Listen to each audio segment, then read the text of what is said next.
সংযুক্ত আরব আমিরাত বিশ্বজুড়ে তেল রপ্তানিকারক দেশগুলোর জোট ওপেক ও ওপেক প্লাস থেকে নিজেদের সরিয়ে নেয়ার ঘোষণা দিয়েছে। দেশটির রাষ্ট্রীয় গণমাধ্যমের তথ্য মতে আগামী 1 মে থেকে এই সিদ্ধান্ত কার্যকর হবে।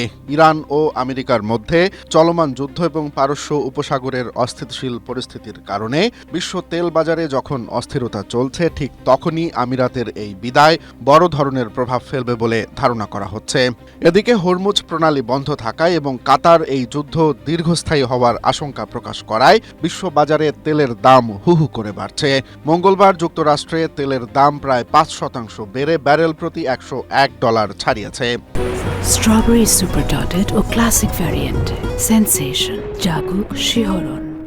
সাধারণ মানুষের জন্য উদ্বেগের বিষয় হলো আন্তর্জাতিক বাজারে তেলের এই অস্বাভাবিক দাম বৃদ্ধি বাংলাদেশের মতো আমদানিকারক দেশগুলোতে পরিবহন ও নিত্যপণ্যের দাম আরও বাড়িয়ে দিতে পারে। মূলত নিজেদের স্বার্থে তেলের উৎপাদন ও সরবরাহ নিয়ন্ত্রণে রাখতেই আমিরাত এই কৌশলগত পথ বেছে নিয়েছে।